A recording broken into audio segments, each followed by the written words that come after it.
तोता और रानू चिड़िया सुबह से बैठे हुए थे। तोते भैया अब चलें, ये किसान तो घर जाएगा नहीं और ना ही हम किसान की मकई खा सकते हैं। रानू चिड़िया, लेकिन वो कालू कौवा कैसे हर रोज किसान की मकई ले जाता है? वो कल भी मेरे सामने किसान की मकई खा रहा था। मैंने पूछा तो कहने लगा ये किसान के खेत से लाया हूँ। वो एक नंबर का चोर है, किसी न किसी तरह वो मकई चोरी करके ले जाता होगा। किसान खेत में काम कर रहा था और चिड़िया और तोता बिना मकई खाए ही जंगल वापस चले जाते हैं। हाँ भी तोते और चिड़िया, बताओ क्या आज तुमने किसान के खेत से मकई खाई है? ना ना, हम तो सुबह से दोपहर तक पेड़ पर बैठे रहे, लेकिन वो किसान है कि घर गया ही नहीं और हम थक हार कर बिना मकई खाए ही जंगल लौट आए। मैं तो जा रहा हूँ, पेट भर मकई खाऊंगा भी और अपने साथ भी लेकर आऊंगा। कालू कौवा इंसानों की बस्ती की तरफ जाता है। कालू कौवा किसान के खेत में जाकर किसान से कहता है, किसान किसान, तुम्हें तुम्हारी पत्नी घर बुला रही है, तुम्हारे घर में मेहमान आए हैं। अच्छा, तो मैं जल्दी से घर जाता हूँ। कौवे शुक्रिया जो तुमने मुझे बता दिया। किसान अपने घर चला जाता है और कौवा मजे मजे से किसान के खेत से मकई खाने लगता है। नहीं, मैंने तो आपको नहीं बुलाया। क्या मेहमान नहीं आए थे? तो फिर उस काले कौवे ने मुझसे झूठ क्यों बोला? कौवा झूठा है, मैंने तो उसे नहीं भेजा।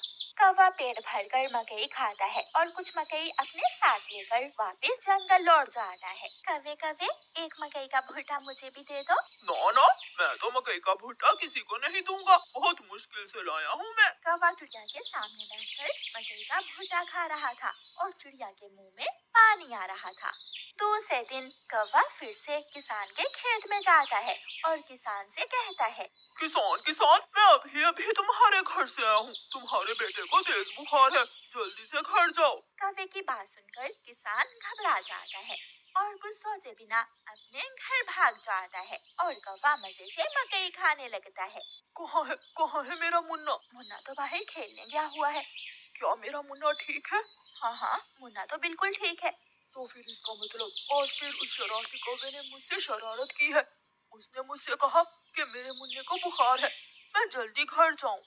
वो कौवा जरूर आपको घर भेजकर खेत से फसल खाता होगा। मैं कल देखूंगा वो कौवा कैसे मुझे उल्लू बनाकर मेरे खेत से मेरी फसल खाता है। कौवा जंगल जाकर बहुत खुश था। वो जो मकई अपने साथ लाया था वो तोते और कबूतर के सामने बैठकर खाता है। वाह वाह, मजा ही आ गया, ये मकई तो बहुत स्वादिष्ट है। यार कौवे, थोड़ी सी मकई मुझे भी दे दो। हाँ ठीक है, अगर तुम मेरे घर का काम कर दो तो मैं तुम्हें भी मकई दे सकता हूँ।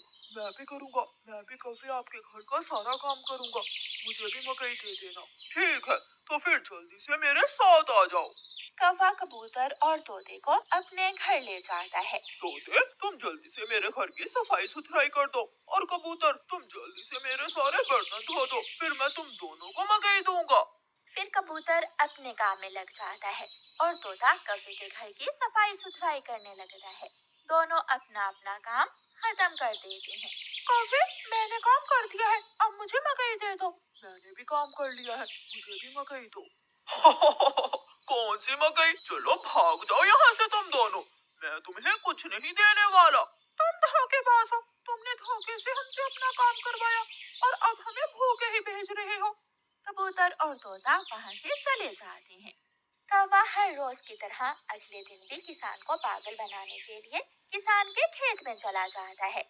कौवा किसान के पास जाता है और किसान से कहता है, किसान किसान, मैं अभी अभी देख कर आया हूँ, तुम्हारी गाय जंगल की तरफ जा रही है, शायद उसकी रस्सी टूट गई होगी।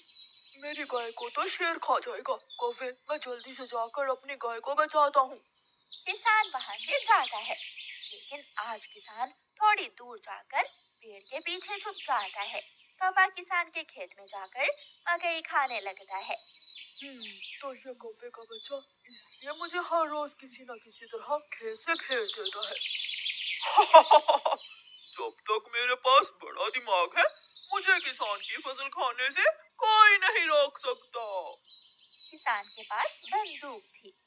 किसान बंदूक चलाता है और गोली सीधी जाकर कौवे की टांग पर लगती है।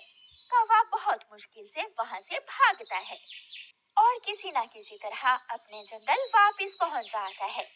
वो अपने घर के बाहर आकर गिर जाता है। हाय, मर गया, मर गया।